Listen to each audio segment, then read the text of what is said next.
Fala aí, criadores! Sejam bem-vindos a mais um vídeo aqui do Criatória. Eu sou o Roger. E eu sou o Marcão. Está começando mais um vídeo aqui do canal e hoje nós vamos para a parte 2 do nosso vídeo de criando um super-herói. Tá? E como a gente fez no primeiro, a gente falou sobre arquétipos, tudo que você precisa para desenvolver o seu herói na parte de construção, né, dele, de arquétipos. Tá lá. E agora a gente vai pegar o que a gente aprendeu naquele vídeo e aplicar no universo, certo? Desse super-herói.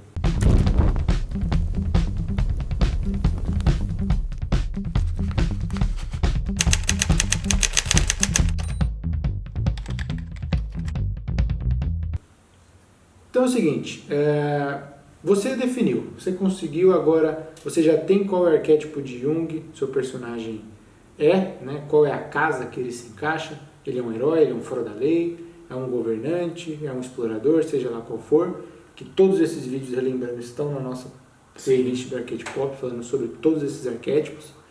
Então você definiu, está definido, e agora, o que você vai fazer? Você tem esse arquétipo definido e você tem o símbolo, você tem já qual que é a simbologia do seu personagem. Ele é um homem, como a gente fala, um morcego, ele é uma aranha, um gato, qual que é o símbolo que vai pautar ele, você já definiu.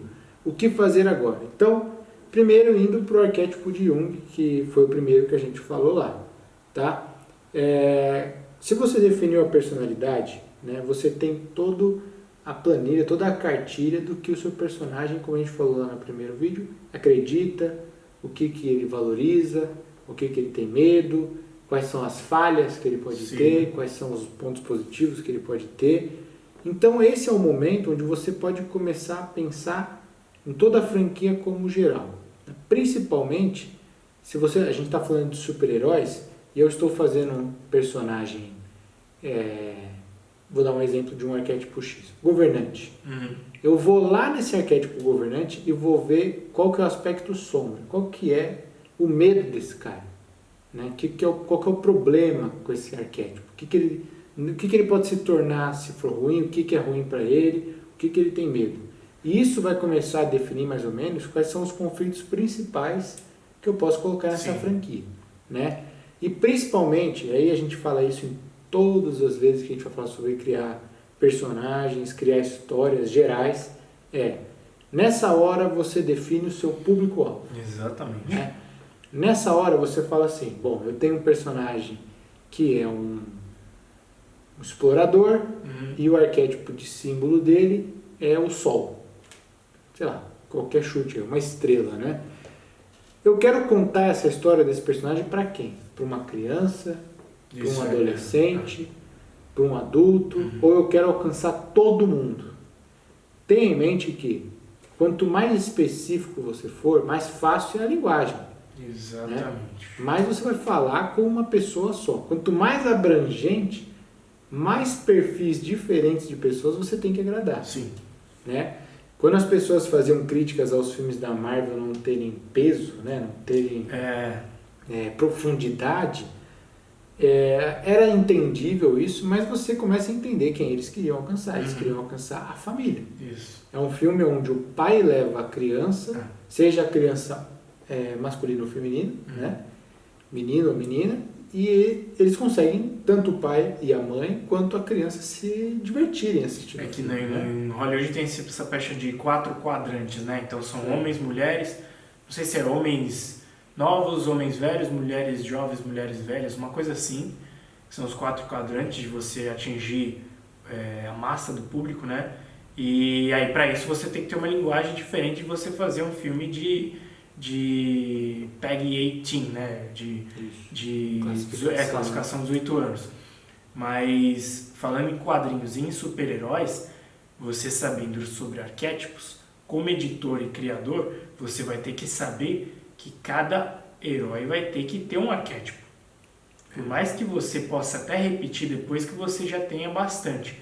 Mas é quase um tiro no pé, ou no coração, por assim dizer, você criar todos os seus heróis e querer que eles tenham a mesma linha narrativa, a mesma linha editorial de arquétipos parecidos.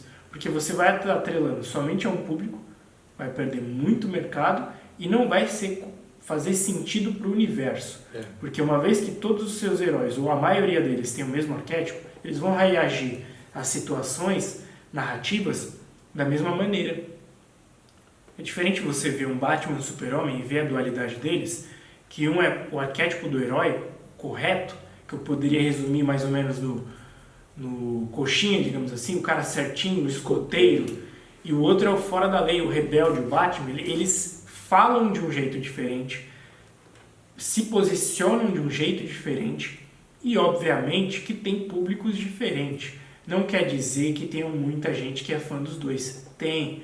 Mas tem, no geral, mega fãs do Batman que detestam o Super-Homem pelo nível de escoteirice dele. O cara que não quer errar de jeito nenhum, o cara certo.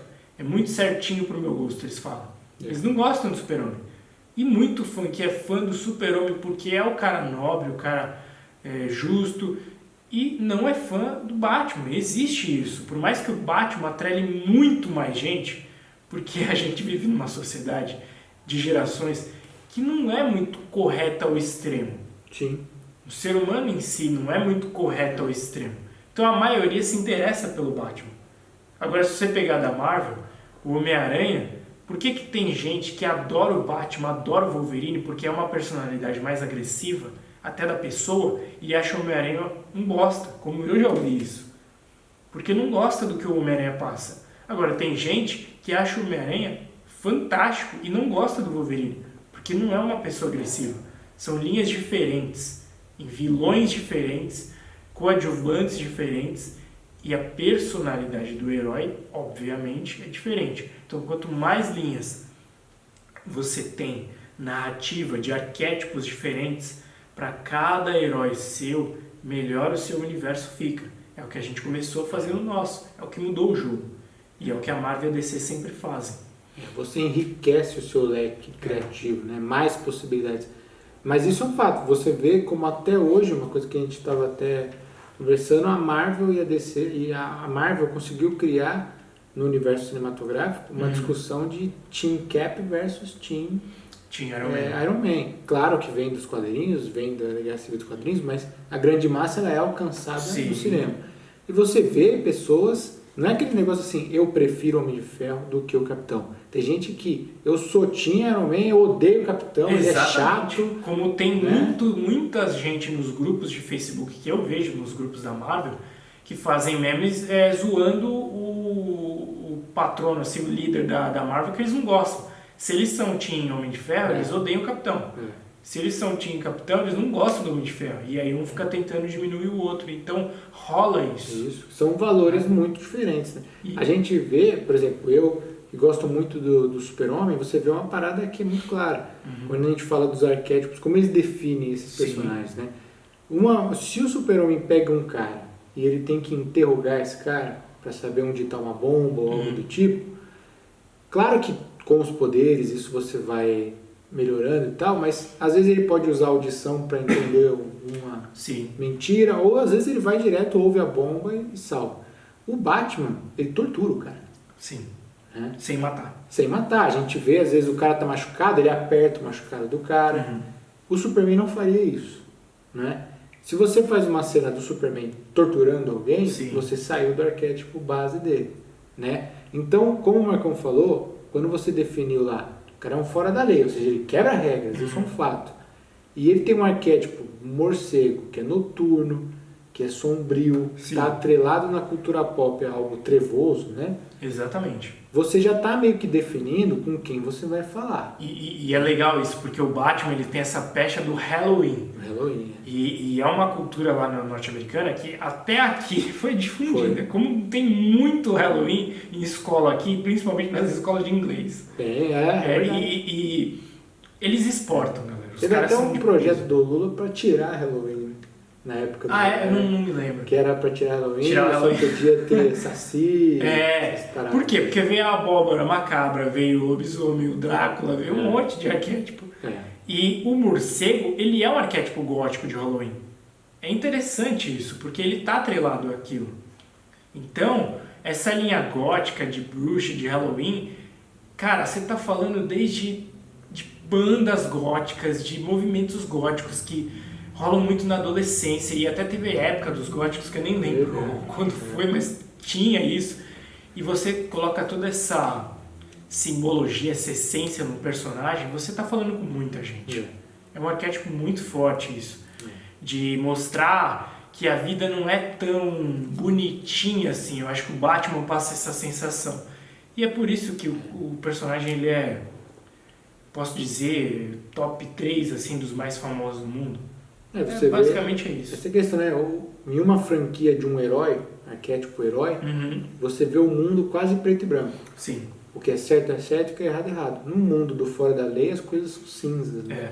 Às vezes os fins justificam os meios. Você quebra algumas regras para fazer o que é correto. Então, você definiu os 2 arquétipos, o de Jung, né, que é o da personalidade, e o símbolo, você já meio que tem um caminho para seguir. Quer dizer que o seu personagem não vai fazer sucesso com crianças? Não, o Batman explode com a molecada. Mas é aí que tá. Por isso que a gente está fazendo esse vídeo de hoje, compondo a franquia. Porque o que faz ele explodir com a molecada não é necessariamente a história que ele tem, mas o visual. Exato. Né? Quando você pega o arquétipo simbólico, né, que no caso dele foi o morcego, você vai ter que tirar desse arquétipo o melhor visual possível. O que é esse melhor visual possível? É algo clean, algo, né, limpo, que não seja confuso, poluído. Exatamente. E que você, guardem isso que é importante, e que você veja o arquétipo no visual. Quando você faz um visual onde você não tem o arquétipo claro, já esquece. Por que isso? A gente fala até do pitch talk, né? Que a gente conversa de elevador, né? A gente falou até na plot, que a plot é um pitch talk dos roteiristas. Sim. Né? A plot visual é a capa do seu quadrinho. E se o cara não vê o arquétipo na capa do quadrinho, ele já não sabe o que significa aquilo. Quando você vê o Batman na capa do quadrinho, você vê o morcego, você já sabe, ele está falando de algo mais dark, de algo mais pesado, de um visual, né? Você vê um homem, ele tem aberto. Conjunto de sentidos ali. O que o Roger falou, você vê na capa. É o pitch talk, é o quê? Você tem que, em poucos segundos, fazer o leitor, o público, os fãs, identificarem do que você está falando. Uma capa do Batman, uma capa assim, você pega um gibi do Batman e a capa dele tá à noite, tem um monte de morcego, isso na maioria das vezes, tem um monte de morcego voando, amplifica o Halloween gótico. Tem a capa do Batman mesmo voando ao vento, isso deixa ele mais grande, como se fosse uma criatura. E muitas vezes tem ele voando com a capa aberta com o grappling hook dele ou a batirangue dele. Então você sabe, com todo esse conjunto de elementos na capa do gibi, o arquétipo do personagem está ali. E o Capitão América, você vê o soldado americano com o escudo levantando, o capacetezinho, sabe? Tá tudo lá. Superman, em geral, ele... Né? A estrela da bandeira norte-americana, seja no escudo, seja no peito dele, tá tudo lá. Então, o arquétipo que o Roger falou, o pitch talk é assim, o visual do teu personagem, ele tem que mostrar para o público rápido qual arquétipo é. Isso aí. Isso é na lata. Exemplo, a gente tem um personagem que se chama Bravo Anubis, a gente mudou o nome, era Indomável Chacal. A gente foi na Comic Con com esse quadrinho, é um personagem egípcio, não é brasileiro, e ele tem a figura do Anubis. O personagem, por ser negro, praticamente todo ele, pode remeter ao Pantera Negra. Mas ao mesmo tempo que o visual pode remeter ao Pantera Negra, que também é todo negro, rosto fechado e é um animal, quantas vezes lá a gente falou, porra cara, me lembra um pouco Pantera, mas eu adoro o Anubis, porque o arquétipo do Anubis está lá. O focinho que o Pantera Negra não tem, o Anubis tem. As orelhas mais pontiagudas e maiores, tá lá. O colar egípcio com bracelete, tá lá. O cara pode até falar, pô, hein, mano, parece o Pantera Negra. Parece, mas é o Anubis. E por que ele aceita isso? Porque ele já viu o filme A Múmia e viu o Anubis. Porque ele já viu na escola ele estudou sobre Anubis. Porque ele já pesquisou na internet as lendas de Anubis. Ele já viu no Google as imagens do cachorro Anubis, do deus Anubis, o deus da morte. Já está dentro dele. Então aquilo que eu queria falar de que O arquétipo é bom quando o teu público já viu o teu personagem antes de ver o seu personagem. É porque antes de existir o Bravo Anubis, antigo Indomável Chacal, o cara já tem um respaldo no inconsciente dele de quem é o Anubis. Ele já sabe quem é. É o deus da morte egípcio. O que ele está vendo é um homem vestido de Anubis, que já está sendo um respaldo para aquilo que ele já acompanha há tempo. Então, se ele é um cara que adora o Anubis, ele vai comprar. Porque ele gostou do Anubis. E teve até uma egiptóloga que comprou com a gente, que claramente você via na menina, que não é uma consumidora de quadrinhos de super-heróis. Mas ela comprou e falou pra gente, porque ela mesma falou, egiptóloga, ela adora o Egito. Ela falou, eu não sou muito de comprar quadrinhos, mas eu vi o Egito. Eu vi o Egito. Ela adorou o Anubis egípcio. Às vezes ela pode achar a história uma porcaria, mas o Anubis é o arquétipo que ela gosta. Então, o arquétipo é um jogo que você sai de menino e começa a entrar no jogo de gente grande, Marvel e DC. É difícil pra caramba, eu não vou ser hipócrita e falar que você acha arquétipo assim. A gente pega anos pra achar um arquétipo bom e destrinchar ele. Porque você pegar o arquétipo é um diamante bruto. Você começar a lapidar ele é outra história. Você vai ter que definir o ambiente dele, os coadjuvantes, qual a premissa da história, os poderes dele, que linha gráfica que você quer dar. Porque a gente pegou Anubis e poderia, por exemplo, fazer um deus mitológico, como Thor é um deus Anubis. Desculpa. Mas a gente mudou o jogo quando a gente queria falar de algo urbano, algo social, algo de luta de classes, do rico e do pobre. Aí entra o trabalho de você pegar o arquétipo e ser um bom roteirista. Saber destrinchar esse arquétipo. Senão você vai ter um diamante bruto e não sabe lapidar ele. Aí já era. Isso aí. Basicamente então, é isso. É legal você ter entrado nessa parte, porque a gente já começa a entender que a gente falou, né? Você tem o arquétipo, os arquétipos, a espinha definida, né? Que a gente falou que a espinha dorsal são os dois arquétipos definidos. O de Jung, né? A personalidade e o símbolo. E aí você define o gênero, já está claro nesse exemplo desse vídeo que é o de super-heróis, mas você define o público. Então, vai ser para adultos, vai ser para jovens ou crianças, né? Então, você definiu isso, você começa, como o Marco falou, a compor, como o nome do vídeo fala, a franquia com quais coadjuvantes fazem sentido para conseguir desenvolver melhor tanto a personalidade quanto o herói símbolo, né? Qual é o ambiente que vai valorizar esse meu super-herói com esse arquétipo? Voltando agora, o Batman. Faria sentido colocar ele em Nova York mais do que em Gotham? Não. Por que Gotham é daquele jeito? Por que o ambiente foi construído daquele jeito? Para valorizar o morcego, né? Que existe no símbolo do cara. Então, se o morcego é um bicho que anda nas sombras, eu preciso de uma cidade escura. Eu preciso de arranha-céu para ele poder planar por cima, né? Então você começa a definir o ambiente. Pô, meu personagem, eu vou precisar... O que vai ser melhor para ele? Uma cidade com arranha-céu? Uma cidade que os prédios não passem de 4 andares, como é um demolidor? Sim. Né? Onde ele precisa desse parkour num nível mais pé no chão. Por mais que ele tenha cenas épicas, ele, né, em lugares que você às vezes não sabe como é que ele chegou ali naquela altura, mas faz sentido para o demolidor que ele fique em cenários igual ao do Spider, né? Então por isso que existe uma proximidade às vezes dos dois, mas você começa a entender o que o seu personagem precisa.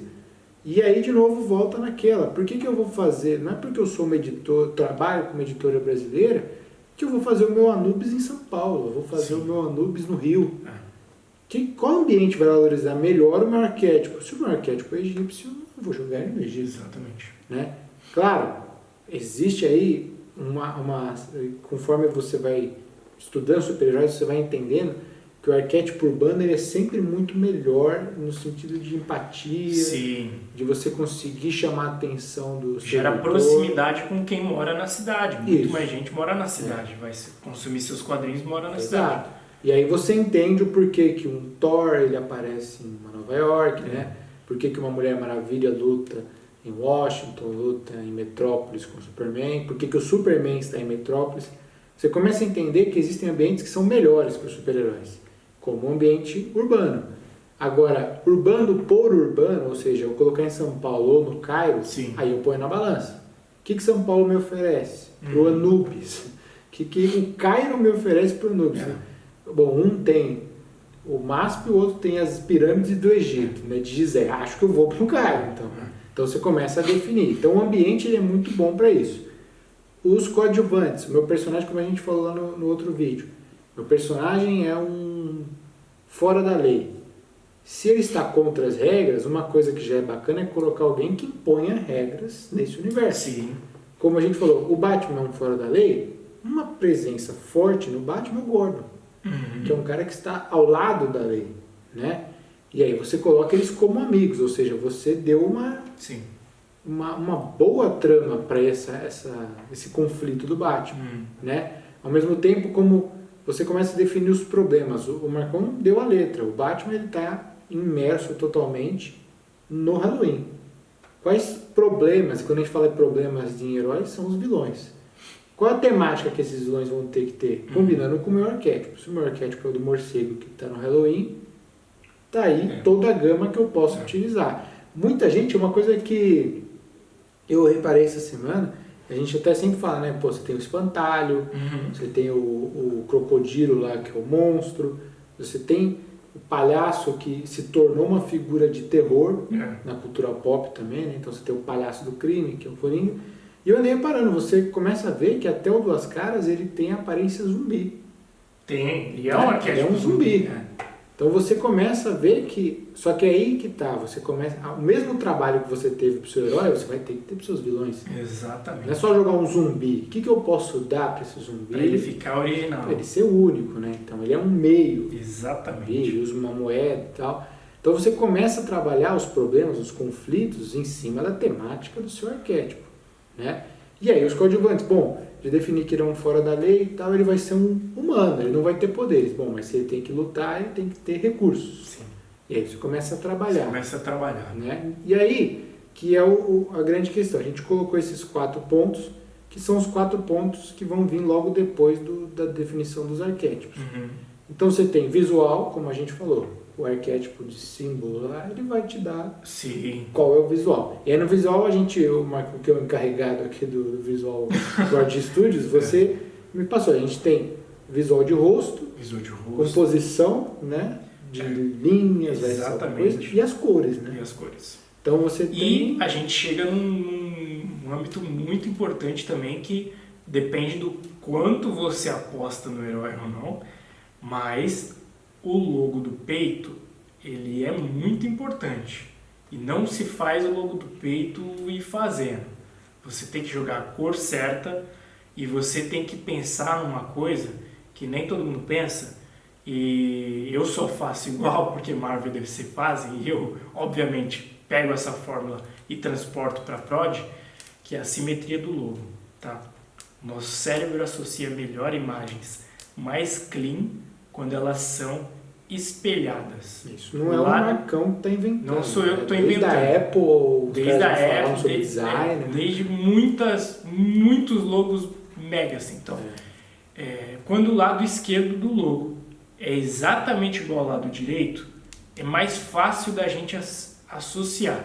Isso não é uma regra absoluta, até porque Nike não é assim e a própria Apple tem o mordidinho da maçã. Mas em super-heróis, isso eu posso te dizer que é quase uma regra. Alguns fogem à exceção, como o Superman, que é o primeiro criado. Mas se você pegar o logo base do Batman, que é o amarelão no preto, o morcego, ou o logo do Homem-Aranha, ou o logo do Capitão América, do escudo, ou o logo do Lanterna Verde, você vai perceber uma coisa. O lado esquerdo, você divide ele no meio, o lado esquerdo é exatamente igual ao lado direito. Exatamente igual. E aí você vai começar a perceber o porquê. Porque é mais fácil da gente associar e lembrar aquele logo. O nosso cérebro funciona assim. Então você tem que saber fazer logo também. Se você tiver, obviamente, uma pretensão absurda no nível dos caras. É muito difícil. Você vai ter que ter um arquétipo bom para isso, mas dá para fazer.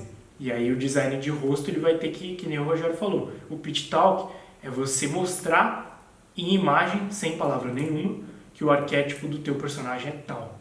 Se você consegue expressar, imprimir o arquétipo que você colocou no rosto do herói, não importa se o maxilar está para fora ou para dentro, o herói está pronto. E aí você vai ver o potencial que você pode chegar com ele. É bem interessante isso. E aí a gente volta a falar. Adoramos o Brasil, somos brasileiros e vamos continuar aqui. A empresa é brasileira. Mas quando a gente entendeu sobre o arquétipo, a gente viu que se a gente quisesse jogar com até uma pretensão nossa, jogar o jogo no mundo, o arquétipo ia ter que ser global.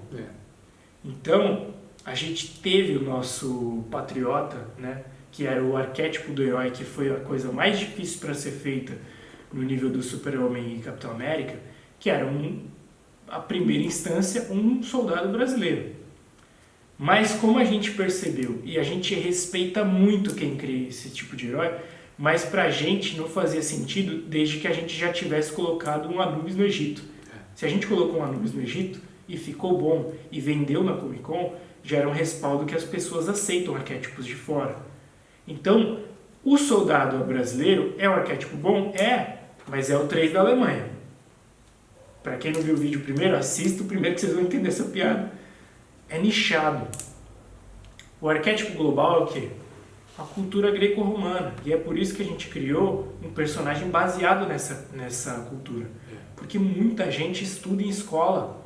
Muita gente viu Troia. Muita gente teve que ler a Ilíada para o professor de história, ou português, nem sei. Muita gente viu os 300 e muita gente ao redor do mundo. Eu não estou falando só no Brasil. Eu não sei, mas até que ponto os chineses não têm que aprender sobre a cultura greco-romana? A democracia veio de lá, cara. É muito louco tudo isso. A gente fala de mitologias. Né? Mitologias é uma das coisas mais pop que existem na nossa cultura aí. E isso é realmente, você começa a olhar essa questão do logo, começa a bater, aí você vê como a gente não está imaginando, começa a bater na sua mente os personagens que estouram no mundo. Você pega lá, Capitão América, igual, né? Batman, igual, Homem-Aranha, Homem de Ferro, você fala, bom, tem um padrão aí. Esse padrão pode ser quebrado? Pode, como a gente falou. Existe a quebra do arquétipo, existe a quebra de padrões, ela sempre é possível, mas ela é um 880. Ou você consegue realmente chamar a atenção com aquilo, ou não. A gente fala até da Apple, a Apple ela tem muito, a gente falou das marcas, né? Do fora da lei, né? Se você quebrar o status quo, e isso é um símbolo ali, a maçã mordida, você não está igual. Exatamente. Né? Você tem algo quebrando o padrão, né? Um lado não é igual ao outro. Você é o rebeldezão, é a Eva que comeu a maçã. Isso, Então é você quebrar as regras. Então você começa a entender também. E aí o principal é, você definir esse logo, é você entender que ele não vai ser o mesmo sempre, mas a essência está ali. O que eu quero dizer, o Batman não é sempre o mesmo morcego que está no peito dele. Sim. Cada desenhista dá um traço diferente, um logo diferente do morcego. Às vezes tem um fundo amarelo, às vezes é um morcego com mais pontinhas, né, embaixo, mas eles sempre são simétricos. Sim. Um desenhista não pode chegar ali, tirar uma asa do logo. Exatamente. Ou colocar uma mais fina ou uma mais grossa. Né? Ele tem que respeitar isso, porque é uma questão de olhar. Existe aquele gráfico para onde o seu olho vai num logo, né? Que até o porquê o da Nike é aquela coisa, ela está dentro desse padrão assim. Porque ele fala, seu olho vem, né, do centro ali, ele vai se expandindo para encontrar a figura. Quando ele vê algo simétrico, aquilo agrada o olhar. Exatamente. Então, visual é o primeiro, a gente falou agora. Temática, então, é o que você vai ver na sequência. Eu tenho meu personagem, sei como ele é, espinha dorsal, já tenho o visual dele. Beleza, para quem que eu vou contar essa história? Né? Ou às vezes, claro, isso aqui ele é muito, como é que eu posso dizer? Quando você vai criar super-heróis, tem coisa que vem antes, tem coisa que vem depois, né? Tem coisa que às vezes você fala, bom, eu preciso criar um herói nesse ambiente, eu gostei muito desse ambiente, aí você vai criando. Ou você pensa assim, eu quero um herói, eu já tenho o visual dele na minha mente, aí você vai criando o resto. Sim. Mas assim, a temática e o visual são basicamente ali, quando você tem um arquétipo, você define na hora, um dos dois. Ou você fala, vou contar para essa galera, e aí começa a desenvolver o visual. Ou você tem um visual em mente e fala, não, agora eu vou contar para esse público. Exatamente. Então você define o público, é muito importante, o segundo passo. E aí, com o público e visual definido, você começa a pensar na ambientação. Isso. Né? E a movimentação do seu personagem. Acredite se quiser, isso é bem importante. Né? A gente, principalmente falando agora na era dos games, é uma coisa que nós estamos conversando Isso é realmente bastante, né? interessante, a movimentação do personagem. Como é que ele se movimenta na cidade que ele está inserido, no reino, seja lá qual for. O aranha, o swing, que chamam, né? Como é que chama aqui? O balançar, só o surfar, nem sei. Mas o jeito que ele balança nos games, cara, aquilo é muito, muito inovador. E o jeito que o Batman faz nos games, que é uma mistura de Homem-Aranha, mas tem o planador da asa do morcego, que ele consegue com o grappling pegar e ir para lugares mais altos, mas depois ele plana, é muito bom. Somado ao Batmóvel em terra. Somado ao Batmóvel. Então você colocar essas movimentações do ambiente do personagem é um trabalho. E quem vai doutrinar isso? O arquétipo que você tem. Isso. O Gatuno, a gente sabia, e a gente, obviamente, a priori, queria que ele balançasse em alguma rede ou teia, mas não pode ser, porque não é o arquétipo do gato. Você não vê o gato balançando. Mas a gente viu algo que daria para ser inovador, que o Pantera não tem e a Mulher Gato não tem, que é ele correr como um guepardo. Ele correr mesmo, com a estrutura óssea mudada, como ele tem estrutura óssea mudada. Quadrúpede, né? Correr como um quadrúpede. Como é que isso seria?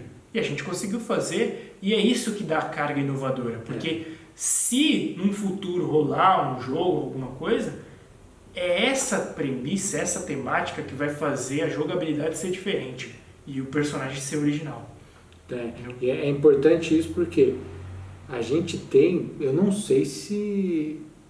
Eu acho que aqui no Brasil, dos criadores, é uma grande taxa, quando eu digo uma taxa, uma grande porcentagem de personagens criados no Brasil voam, né?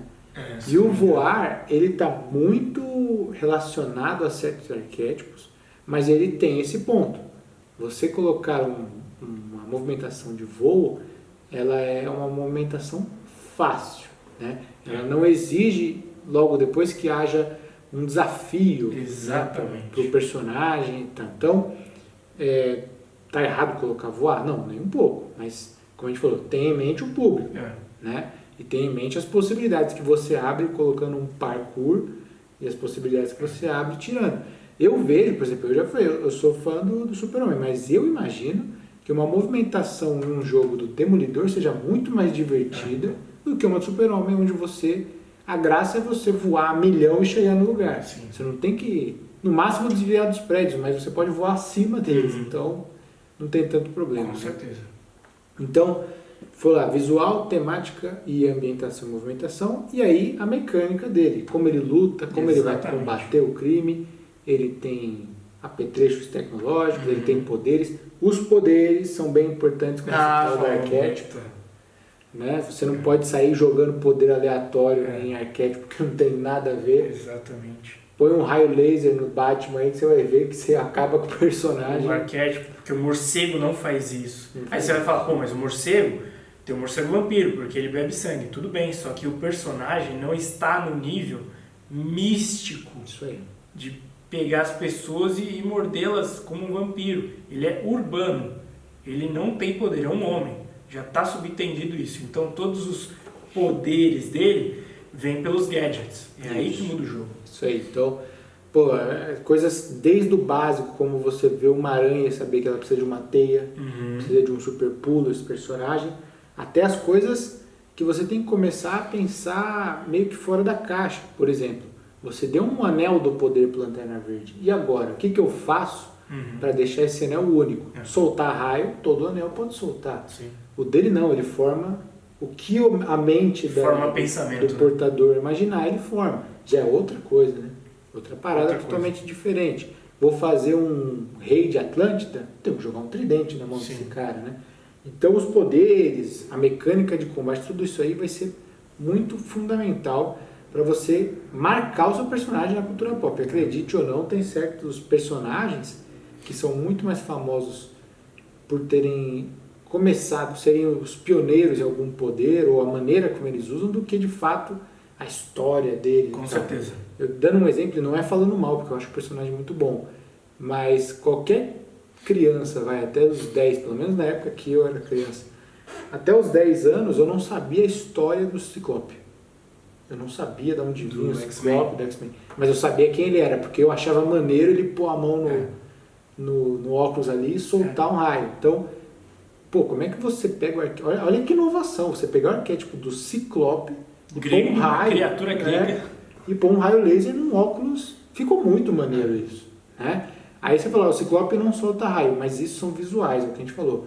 É você conseguir criar no que fica pop, né? Que fica você pop. dá inovação pop num arquétipo que já existe há muito tempo, como o Ciclope. Isso aí.